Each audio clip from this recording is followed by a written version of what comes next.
आप सभी लोगों का इस चैनल में स्वागत है।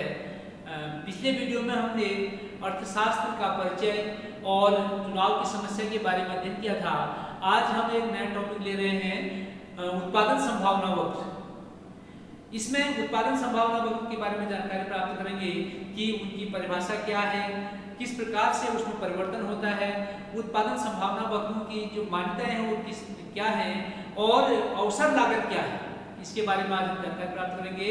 सबसे पहले हम उत्पादन संभावना वक्र को समझने की कोशिश करते हैं। उसके लिए हम एक बात से परिचित हैं कि जो हमारे पास साधन हैं वो साधन कैसे हैं, सीमित हैं और उन साधनों का वैकल्पिक प्रयोग हम कर सकते हैं। तो सीमित साधनों का वैकल्पिक प्रयोग हम लोग कर सकते हैं। तो अर्थात उत्पादन के साधन की हम बात करते हैं यहाँ पर, तो उत्पादन के साधन भी सीमित हैं और उनका वैकल्पिक प्रयोग संभव हो सकता है। तो जब हम साधनों का चुनाव करते हैं कि किस साधन से क्या उत्पादन किया जाए, तो इन चुनाव की विभिन्न जो विकल्प मिलते हैं कि हमने एक खेत में 2 कुंटल धान उगाया, 4 कुंटल गेहूं उगाया, या ये थोड़े से खेत में हमने सब्जी, इस प्रकार से जो विकल्प हमें मिल रहे हैं, इन विकल्पों को उत्पादन संभावनाएं हम कहते हैं। उत्पादन संभावनाएं मात्र विकल्प हैं जो हम किसी उत्पादन के लिए उत्पादन करते समय कोई भी उत्पादक उन उत्पादन संभावनाओं का प्रयोग करता है। तो उत्पादन संभावनाएं हमारे पास जो साधन हैं वो सीमित हैं और सीमित साधनों से हम किस प्रकार से अधिकतम उत्पादन कर सकते हैं, इसी की जानकारी हम उत्पादन संभावना वक्र में प्राप्त करते हैं। उत्पादन संभावना वक्र वह वक्र है जो दो वस्तुओं अथवा सेवाओं के उन सभी संयोगों, जिनको हम उत्पादन संभावना कहते हैं, को प्रदर्शित करता है, जिनका अधिकतम उत्पादन एक अर्थव्यवस्था में दिए गए साधनों तथा तकनीक द्वारा पूर्ण रोजगार की स्थिति में किया जाता है। ये उत्पादन संभावना वक्र की परिभाषा है। इसमें 2-3 चीजें आप ध्यान देंगे। पहला है कि हम केवल 2 वस्तुओं का यहाँ पर अध्ययन करेंगे जो इसकी मान्यताएं हैं। मान्यताएं लिखी है उत्पादन संभावना वक्र की। उत्पादन के साधनों की मात्रा स्थिर है, अर्थात एक किसान अगर उत्पादन संभावना वक्र की बात करता है तो उसके पास जितना खेत है वो खेत स्थिर मात्रा में है। हम कहते मानो उसके पास 10 नाली खेत है, उपलब्ध साधनों का पूर्ण उपयोग कर रहा है, अर्थात जितने उसके पास साधन हैं उन साधनों का, अगर जो खेत है उस खेत का पूरा उपयोग कर रहा है। 10 नाली खेत में पूरा हुआ उत्पादन कार्य कर रहा है और स्पीड तकनीक उसकी स्थिर है, तकनीक में परिवर्तन नहीं कर रहा है। हम अगर गांव की बात करें तो अगर हल चला रहा है तो एक जोड़ी हल उसके पास बैल की है तो एक ही जोड़ी से काम कर रहा है। जो बीज उसके पास उपलब्ध थे उन्हीं बीजों का प्रयोग कर रहा है और जो खाद अपने घर की खाद यूज कर रहा है उसी खाद का प्रयोग करते हुए चल रहा है। तो तकनीक में परिवर्तन हमें नहीं करना है। और हम यहाँ पर एक इसकी सीमा, यह भी एक मान्यता यह है कि हम केवल 2 वस्तु या 2 सेवाओं के बारे में ही इसमें अध्ययन कर सकते हैं। तो उत्पादन संभावना वक्र की जो मान्यताएं हैं उसमें अब हम इसको एक सारणी के माध्यम से देखेंगे कि किस प्रकार से हम उत्पादन संभावना वक्र को प्रदर्शित करते हैं। यहाँ पर हमने सारणी में 2 वस्तुएं ली हैं, गेहूं और चावल, साथ में उसका हमने नीचे ग्राफिक प्रदर्शन भी किया है, ये आपको स्पष्ट दिखाई दे रहा है इसमें। तो सबसे पहला संयोग ध्यान दीजिए, एक व्यक्ति के पास एक खेत है, उस खेत में वह व्यक्ति केवल चावल का उत्पादन करना चाहता है, तो 50 कुंटल चावल उस खेत में उत्पादन हो रहा है। उस समय गेहूं का उत्पादन 0 है। इस प्रकार की संभावना है, 1 कुंटल गेहूं तो 35 कुंटल चावल का उत्पादन, फिर अगर 2 कुंटल गेहूं तो 35 कुंटल चावल का उत्पादन। इस प्रकार से ये उत्पादन, अगर हम चावल का उत्पादन कम करें तभी हम गेहूं का उत्पादन कर पाएंगे। इसको मैं एक आपके परिवेश के, आपके गांव के उदाहरण से भी समझना चाहता हूँ। जैसे आप लोग अपने घरों में देखते हैं, जब हम लोग माना खरीफ की फसल मडवे की बात करते हैं, मडवे के साथ हम उन दिनों मडवे के साथ जब हम उत्पादन करते हैं खेतों में, उस क्षेत्र में, तो हम लोग मडवे के साथ दालों का उत्पादन करते हैं, जैसे भट का है, गहत का है, या फिर मांस की दाल का, इन दालों का उत्पादन करते हैं। तो अब एक अनुमान लगाइए आप अपने घर की स्थिति या अपने आसपास को देखते हुए यहाँ पर एक अनुमान लगाएंगे कि एक किसान के पास माना 10 नाली खेत है, उस 10 नाली खेत में वह पूरा मडवे का उत्पादन करता है तो 50 कुंटल मडवा उसका हो रहा है। अगर वह चाहता है कि मैं कुछ उस समय दाल का उत्पादन नहीं कर पाएगा कुछ, क्योंकि पूरे खेत में उसने मडवे का ही उत्पादन कर दिया है। अगर वह चाहता है कि मैं दाल का उत्पादन भी करूं तो उसको 1 कुंटल दाल का उत्पादन करने के लिए 5 कुंटल मडवे का त्याग करना पड़ेगा, केवल 45 कुंटल ही मडवे का उत्पादन कर पाएगा। अगर वो चाहता है कि मैं दाल का उत्पादन अधिक करूं और 2 कुंटल करूं तो उसको मडवा केवल 35 कुंटल उत्पादन करना होगा। अगर वो और चाहता है कि मैं 3 कुंटल दाल का उत्पादन करूं तो मडवा केवल 20 कुंटल उत्पादन कर पाएगा। अगर वह चाहता है कि 4 कुंटल मैं मडवे का उत्पादन करूं तो 4 कुंटल दाल का उत्पादन करूं तो ऐसी स्थिति में वह उत्पादक मडवे का उत्पादन नहीं कर पाएगा, केवल दाल का ही उत्पादन करेगा। इस प्रकार से ये आपका एक वक्र दिख रहा है, ये हमारे संयोग हैं, A B C D E संयोग हैं जिनसे होकर ये वक्र जा रहा है। उत्पादन संभावना वक्र के यहाँ पर 5 संयोग दिखाए गए हैं। ए जिसमें केवल देखिए ये 0 है, यहाँ से 50 कुंटल ये आपका गेहूं का उत्पादन या मडवे का उत्पादन कर सकते हैं। इधर वो दूसरा दाल का उत्पादन इधर की ओर है, तो यहाँ पर चावल का उत्पादन 50 है तो दाल 0 है, यहीं पर है, इसमें कुछ नहीं गया है। अगर उसने 5 कुंटल कम किया मडवा तो 1 कुंटल दाल या 2 कुंटल दाल करने के लिए उसका 35 कुंटल मडवा, इस प्रकार से उसका ये वक्र बनता है। और ये दूसरी ओर एक पॉइंट आपको यहाँ पर जी पॉइंट दिख रहा है, ये क्या है, इस संभावना वक्र के अंदर है।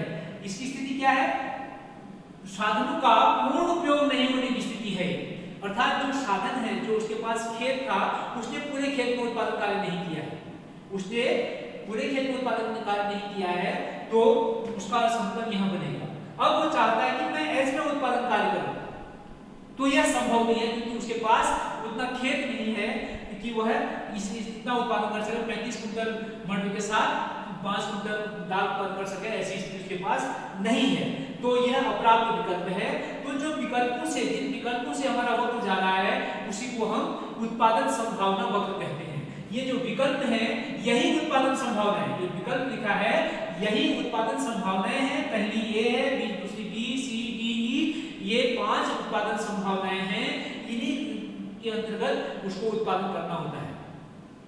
तो आगे अगला है, इसी में एक टॉपिक आपका आया था अवसर लागत। अवसर लागत क्या है, अवसर लागत धारणा भी इसी तथ्य पर आधारित है कि उत्पत्ति के साधन सीमित किंतु वैकल्पिक प्रयोग वाले होते हैं, इसी पर अवसर लागत में आता है। क्योंकि प्रत्येक साधन की मात्रा सीमित है इसलिए उसको सभी प्रयोगों में पूर्ण रूप से प्रयुक्त नहीं किया जा सकता। किसी एक वस्तु का उत्पादन करने के लिए उत्पादक को दूसरी वस्तु के उत्पादन की मात्रा को कम करना पड़ता है।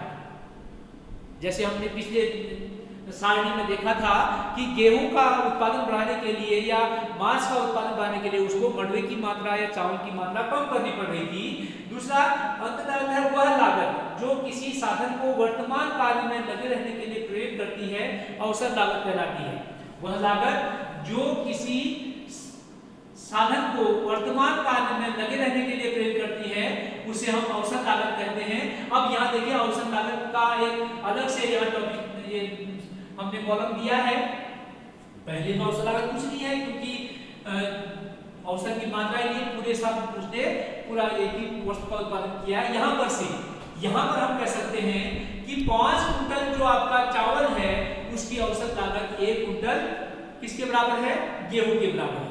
इसी प्रकार से यहाँ पर 10 कुंटल चावल की औसत लागत 2 कुंटल गेहूं के बराबर है। 15 कुंटल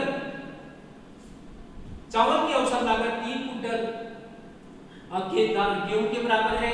और इसी प्रकार से जो आपका चौथा विकल्प है, यहाँ पर 20 आएगा, 20 कुंटल जो आपकी इसकी लागत है वह 4 कुंटल गेहूं के बराबर है। तो ये औसत लागत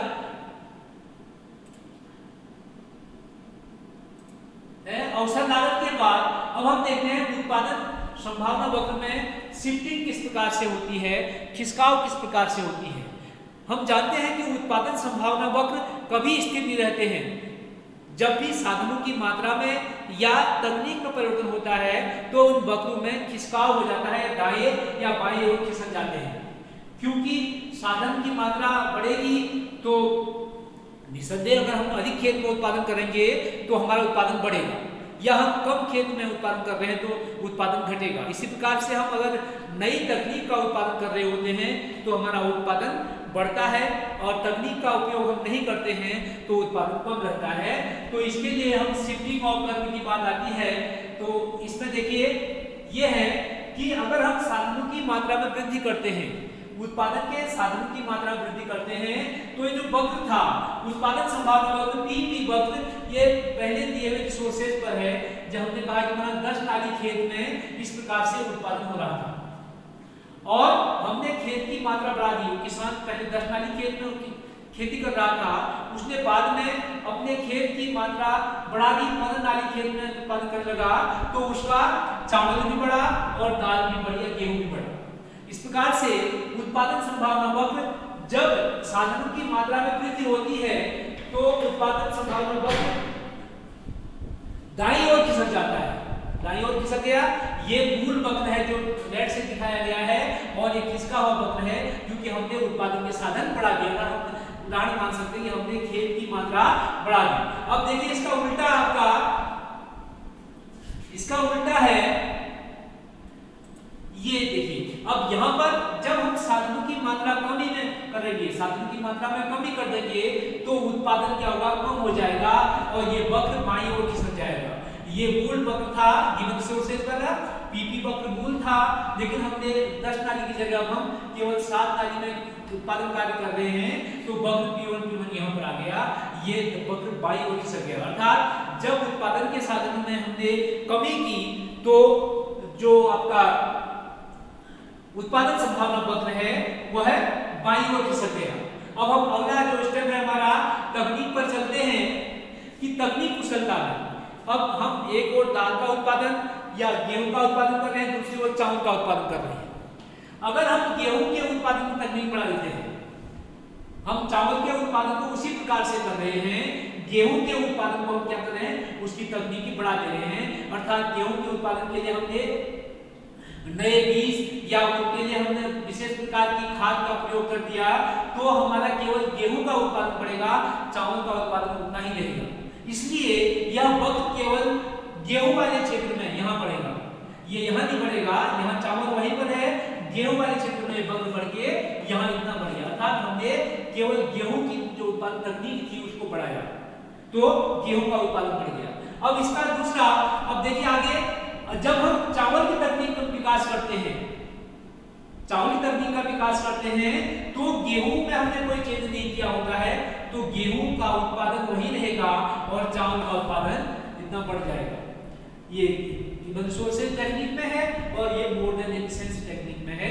इस प्रकार से हमने चावल के उत्पादन की तकनीक को विकसित किया तो चावल का उत्पादन बढ़ा, गेहूं के उत्पादन तकनीक विकसित किया तो गेहूं का उत्पादन बढ़ा।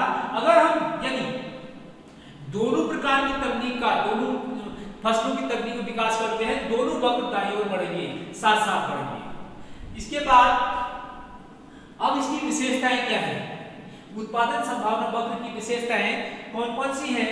सबसे पहले कि उत्पादन संभावना वक्र का ढाल बाएं से दाएं नीचे गिरता हुआ होता है, अर्थात ऋणात्मक ढाल वाला होता है। आपने जब पिछली कक्षा 11 में जब वक्र बनाए थे तो उस समय देखा था कि जब एक वस्तु बढ़ती है और दूसरी वस्तु घटती है, अर्थात ऋणात्मक हो रहा है, उनका संबंध उल्टा संबंध है, तो उस वक्र को, वक्र आपका इस प्रकार से नीचे को बढ़ता था, उस वक्र को हम ऋणात्मक वक्र कहते थे। जैसे आपने पीपीसी वक्र देखा, वो भी ऋणात्मक है, ऐसे नीचे गिर रहा है, ऊपर को नहीं जा रहा है। अगर जब एक वस्तु के बढ़ने के साथ दूसरी भी इकाई बढ़ती है, माना यहाँ बढ़ने पर यहाँ भी बढ़ रहा है, तो वक्र इस प्रकार से ऊपर को जाता है, उसको धनात्मक वक्र कहते हैं, धनात्मक ढाल का वक्र कहते हैं। यहाँ पर उत्पादन संभावना वक्र कैसे हैं, उत्पादन संभावना वक्र ऋणात्मक ढाल वाले वक्र हैं, क्योंकि एक वस्तु के उत्पादन को बढ़ाने के लिए हमें दूसरी वस्तु की मात्रा में कमी करनी पड़ती है, इसलिए इसका ढाल ऋणात्मक होता है। दूसरी बात, उत्पादन संभावना वक्र मूल बिंदु की ओर नतोदर कनकेव होते हैं। कनकेव का मतलब होता है, ये देखिए ये उत्पादन संभावना वक्र है, ये कनकेव है, ये मूल बिंदु की ओर केव जैसा बना है, गुफा जैसा बनता है, उसको धतोदर कहते हैं, अवतल कहते हैं। अर्थात जब हम अभी आगे मांग वक्र का अध्ययन करेंगे तो मांग वक्र का इस प्रकार से वक्र बनेगा मांग का, लेकिन उत्पादन संभावना वक्र का कनकेव है, धतोदर है। क्योंकि जब हम एक वस्तु का उत्पादन बढ़ाते हैं तो दूसरी वस्तु की मात्रा में उत्तरोत्तर, पहले उसमें देखा था आपने गेहूं के 1 कुंटल बढ़ाने के लिए चावल का 5 कुंटल, 2 कुंटल बढ़ाने के लिए चावल का 10 कुंटल, इस प्रकार से 4 कुंटल गेहूं करने के लिए हमने जो चावल था वो शून्य करना पड़ा। तो एक वस्तु की मात्रा को बढ़ाने के लिए दूसरी वस्तु की मात्रा का हमें उत्तरोत्तर कमी करनी पड़ती है, इसलिए यह ढाल इसका धतोदर होता है।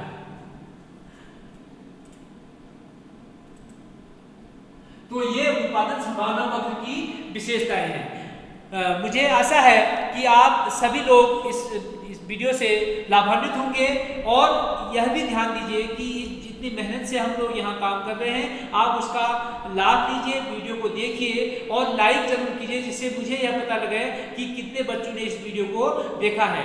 विशेष रूप से आप जब देखने के बाद लाइक करेंगे और इसका पीडीएफ जो मैंने दिखाया आपको, इस पीडीएफ को मैं आपके व्हाट्सएप में ग्रुप में शेयर कर दूंगा, वहां से उसको अपनी कॉपी में नोट कर लेंगे। धन्यवाद।